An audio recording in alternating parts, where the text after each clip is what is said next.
Selamat pagi anak-anakku sekalian. Selamat bertemu kembali dalam proses pembelajaran daring saat ini. Saat ini kita kembali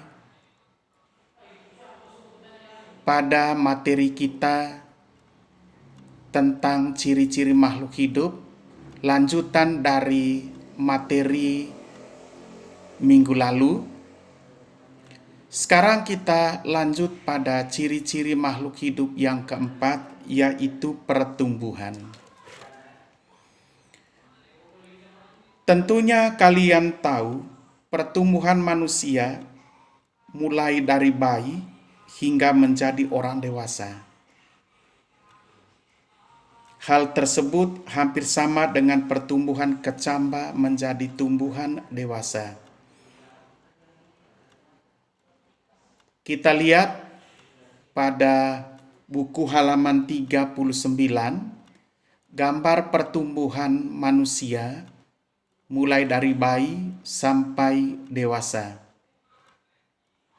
Pertumbuhan memiliki sifat yang tetap dan tidak dapat balik kembali,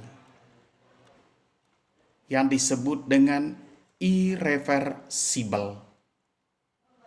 Seluruh makhluk hidup awalnya berasal dari satu sel dan terus tumbuh menjadi organisme dewasa yang memiliki jutaan sel.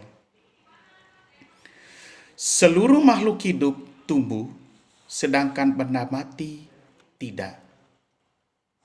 Jika terjadi pertumbuhan pada benda mati, maka terjadi secara eksternal, karena adanya penambahan materi dari luar dan bersifat dapat balik kembali. Pertumbuhan pada makhluk hidup itu terjadi karena bertambahnya isi sel yang disebut protoplasma dan bersifat internal. Anak-anakku sekalian, itulah sedikit penjelasan materi tentang pertumbuhan. Jadi kesimpulannya, pertumbuhan adalah bertambahnya volume sel secara irreversibel, artinya tidak dapat kembali seperti semula. Di dalam buku paket kalian, halaman 39, di situ ada tulis kegiatan 2.6. Pertumbuhan pada tanaman. Alatnya dan bahan cawan petri, kertas saring, dan biji kacang hijau atau biji kacang polong. Anak-anakku sekalian, jikalau di rumah tidak ada cawan petri, gunakanlah gelas aqua bekas yang sudah tidak terpakai lagi. Baru di dalamnya isi kapas, siram air secukupnya, rata kapas, basahi kapas, dan masukkan biji kacang hijau sebanyak 10 atau 5 biji.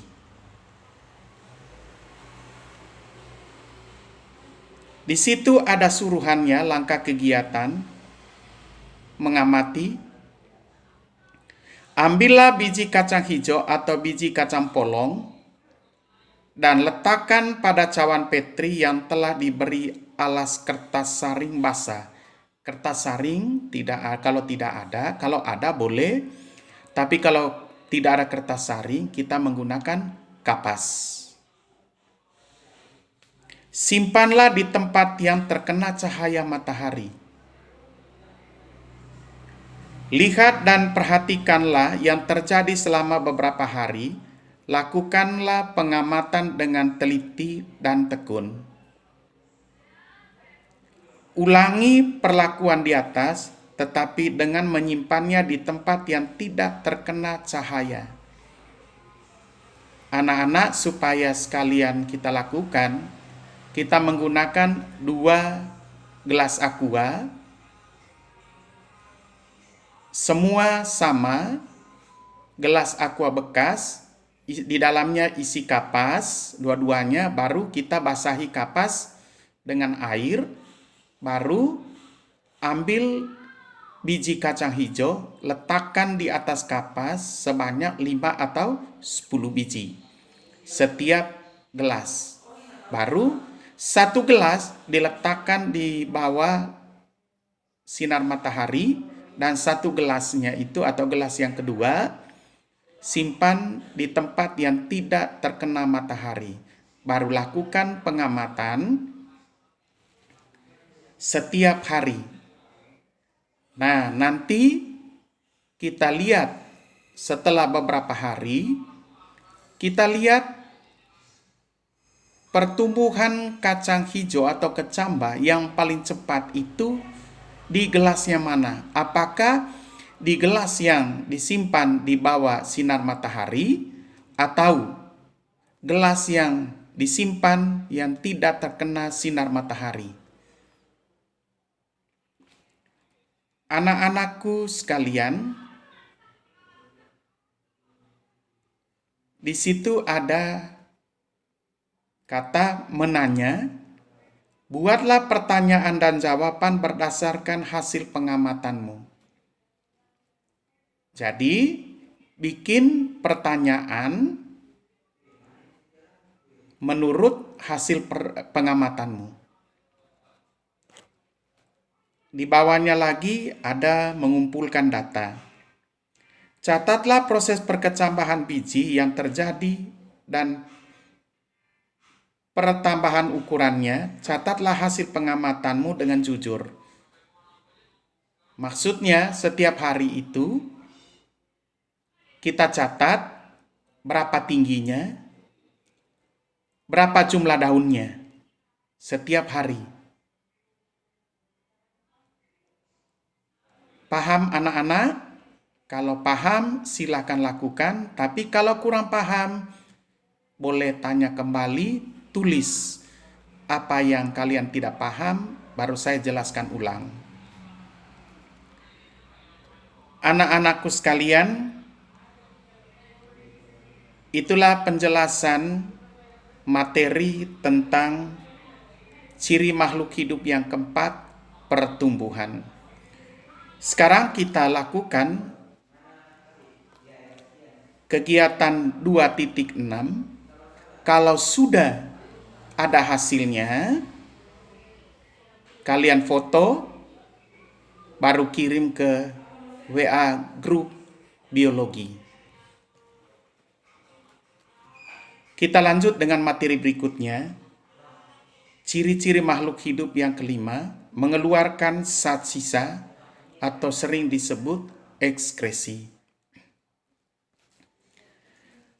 Ekskresi merupakan proses pengeluaran zat sisa dari dalam tubuh.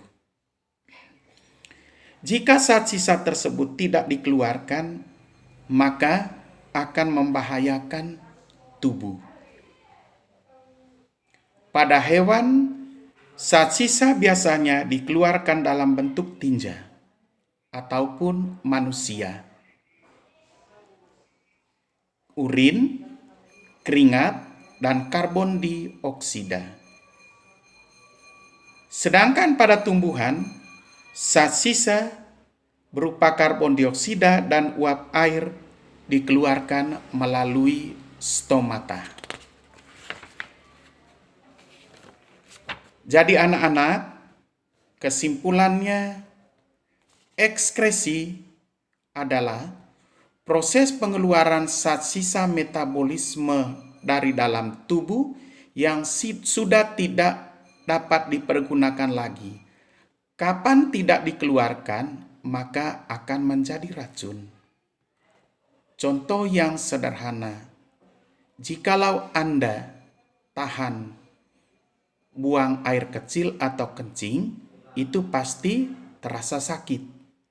Atau jikalau Anda pada saat proses belajar tahan kentut, maka perutnya pasti terasa sakit. Inilah sedikit ulasan tentang ciri makhluk hidup ekskresi.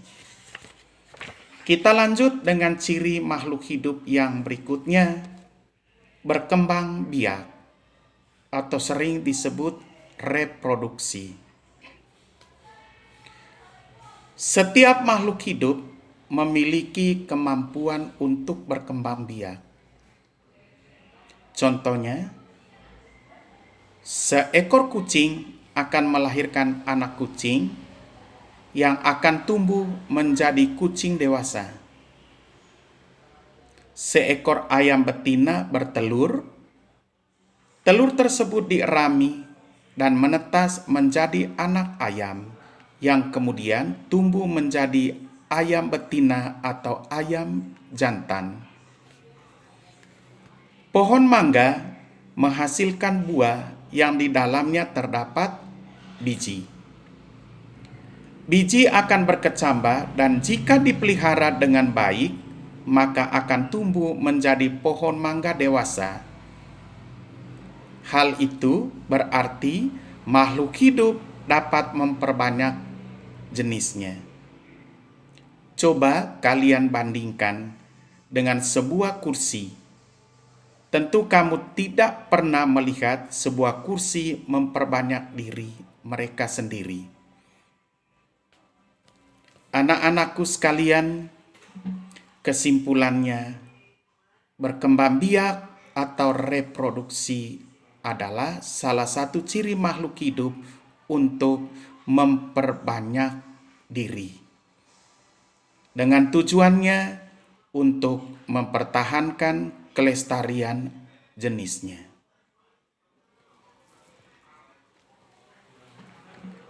Anak-anakku, kita lanjut ciri makhluk hidup yang ketujuh, yaitu bergerak. Makhluk hidup dapat bergerak. Setiap hari kamu melihat hewan seperti burung dan serangga yang bergerak dari satu tempat ke tempat lainnya.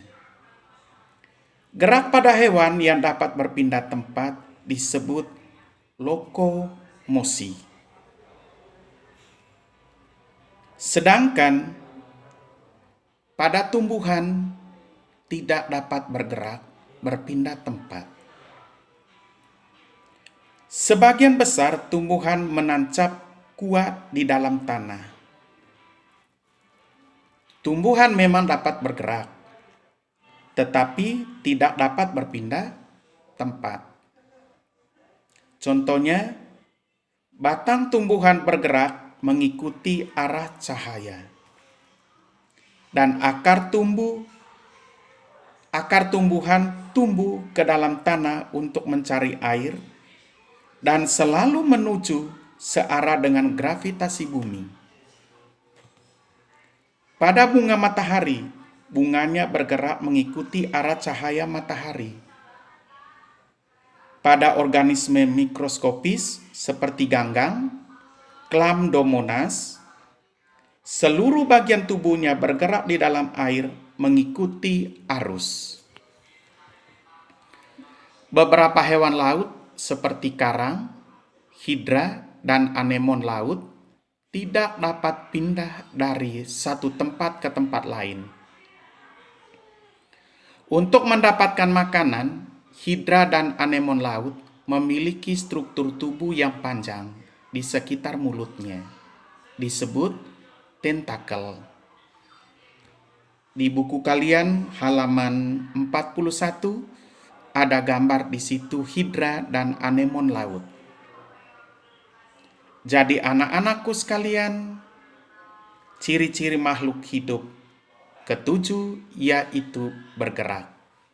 Jadi kesimpulannya, makhluk hidup dapat bergerak, ada yang bergerak bisa berpindah tempat, contohnya manusia dan hewan. Sedangkan sebaliknya, ada makhluk hidup bergerak, tidak dapat berpindah tempat, contohnya tumbuhan. Pada bunga matahari, dia bergerak mengikuti arah cahaya matahari. Akar tumbuhan menancap di dalam tanah, dia selalu mengikuti gerak gravitasi bumi. Jadi, kesimpulannya, manusia dan hewan bergerak dapat berpindah tempat, sedangkan tumbuhan bergerak tidak dapat berpindah tempat. Itulah sedikitnya ulasan tentang ciri-ciri makhluk hidup bergerak. Kita lanjut dengan materi berikutnya. Ciri-ciri makhluk hidup yang ke-8, respon terhadap rangsangan atau sering disebut iritabilitas. Makhluk hidup memiliki kemampuan untuk dapat merespon rangsangan dari luar dan beradaptasi dengan lingkungannya. Di daerah dengan suhu udara yang dingin, kita akan memakai pakaian tebal. Jika tangan kita menyentuh benda panas, maka secara otomatis tangan kita akan melepaskan benda itu. Tumbuhan akan tumbuh mendekati sumber cahaya atau yang disebut dengan fototropisme. Akar juga akan tumbuh ke dalam tanah, geotropisme. Pada tumbuhan yang sensitif terhadap rangsangan seperti putri malu atau Mimosa pudica, daunnya akan menutup apabila disentuh. Hewan tertentu seperti kecoa dan cacing tanah akan menghindari cahaya. Jadi anak-anakku sekalian, respon atau iritabilitas adalah reaksi atau tanggapan terhadap rangsangan atau stimulus. Suhu dingin, benda panas, cahaya matahari, gravitasi, dan sentuhan merupakan rangsangan atau stimulus. Reaksi yang diberikan sebagai respon terhadap rangsangan tersebut, contohnya adalah memakai pakaian tebal, menarik tangan, membelokkannya ke arah tumbuhan, pertumbuhan akar ke bawah, dan menghindarnya hewan dari lingkungan tertentu.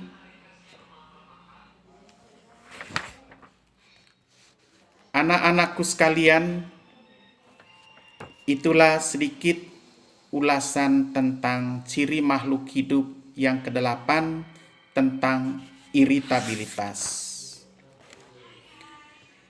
Di buku kalian di halaman 42, di situ ada kegiatan 2.7, mengamati iritabilitas terhadap tumbuhan yang berada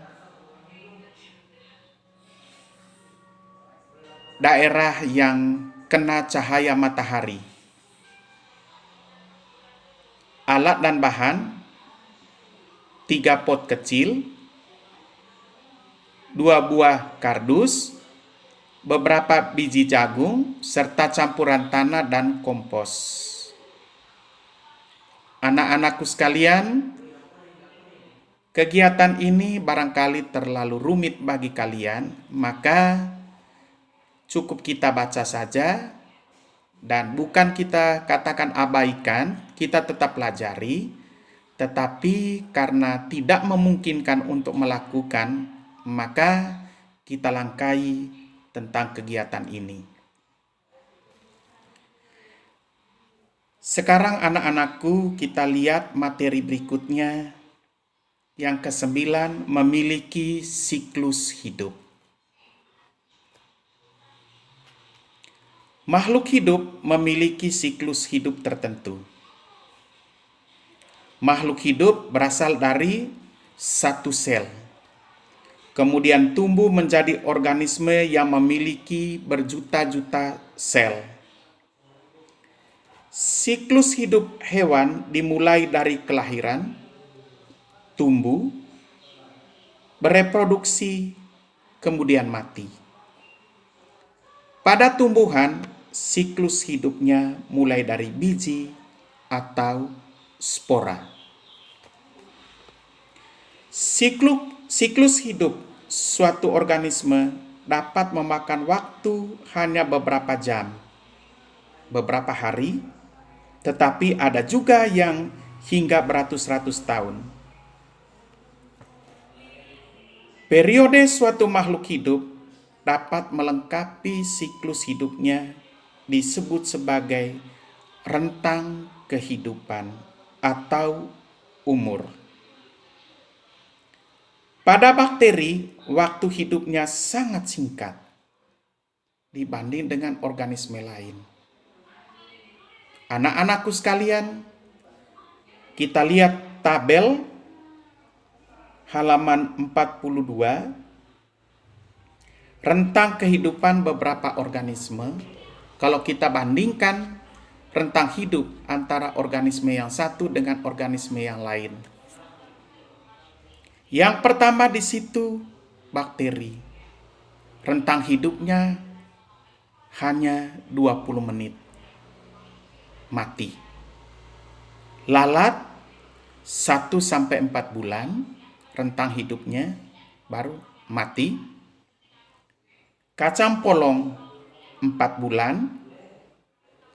Pohon pinus beberapa tahun, bahkan sampai puluhan tahun. Tikus 2-3 tahun. Anjing 16-18 tahun. Singa 20-25 tahun. Gajah 70-90 tahun. Manusia 60-80 tahun. Itu tidak tentu. Bahkan kalau kita dengar cerita, manusia bisa sampai 100, bahkan 100 lebih tahun rentang hidupnya. Kura-kura yang paling lama rentang hidupnya 120 bahkan sampai 150 tahun. Luar biasa. Jadi anak-anakku sekalian, kalau kita bandingkan rentang hidup antara satu organisme dengan organisme lain, kesimpulan yang kita berikan apa? Jadi banyak beragam jenis makhluk hidup yang ada di muka bumi ini memiliki rentangan hidup yang berbeda-beda. Itulah ulasan materi tentang memiliki siklus hidup.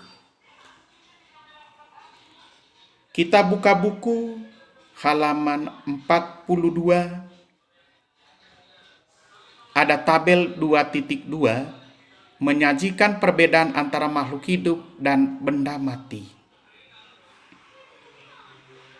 Kita lihat yang pertama, karakteristik makhluk hidup, benda mati. Karakteristik yang pertama, memiliki organisme tingkat sel. Kalau makhluk hidup tersusun dari satu sel dan banyak sel. Kalau benda mati tidak memiliki sel. Karakteristik yang kedua, membutuhkan makanan. Kalau makhluk hidup membutuhkan makanan untuk tumbuh dan berkembang. Sedangkan benda mati tidak membutuhkan makanan. Karakteristik yang ketiga, bernapas atau respirasi. Kalau makhluk hidup, dia menunjukkan proses respirasi atau pernapasan, sedangkan benda mati tidak bernapas atau berespirasi. Karakteristik berikutnya, pertumbuhan. Kalau makhluk hidup, pertumbuhannya permanen dan tidak dapat balik kembali. Maksudnya di sini irreversible. Sedangkan benda mati tidak tumbuh.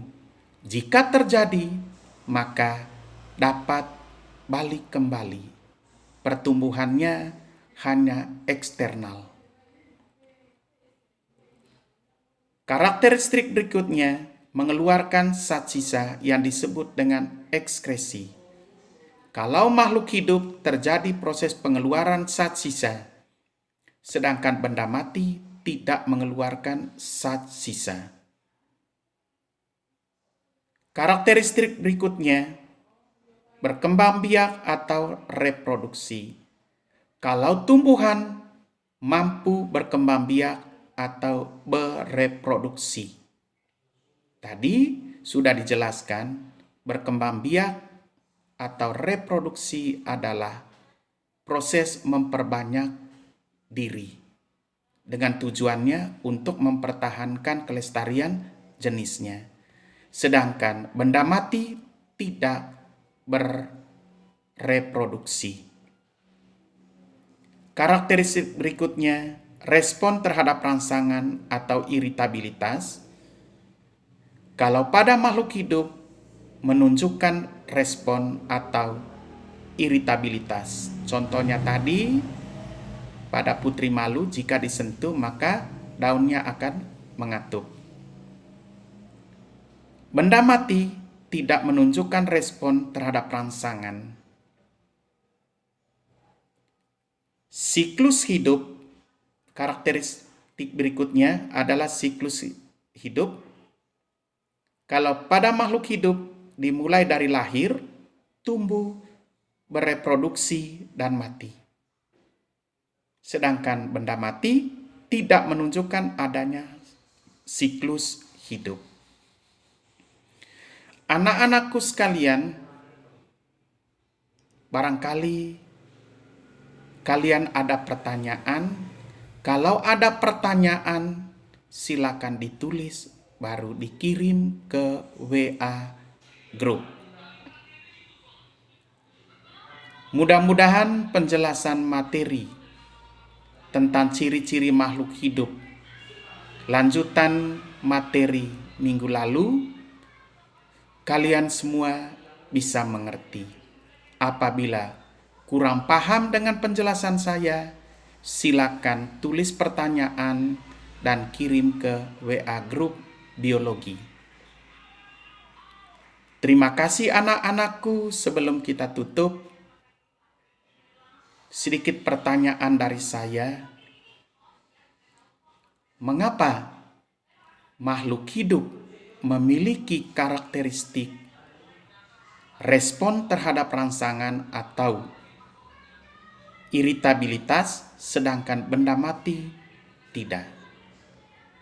Mari kita jawab bersama-sama, karena makhluk hidup memiliki sistem saraf, sedangkan benda mati tidak memiliki sistem saraf. Anak-anakku sekalian, sampai di sini dulu perjumpaan kita kali ini. Kita akan bertemu kembali di pertemuan berikutnya tentang klasifikasi makhluk hidup. Sebelum saya pamit, ada tugas uji diri 2.2. Ada 3 nomor. Sebutkanlah ciri-ciri makhluk hidup. 2. Apakah yang dimaksudkan dengan iritabilitas? Berikan contohnya. Dan 3, untuk apakah makhluk hidup bernapas. Terima kasih, Tuhan Yesus memberkati. Amin.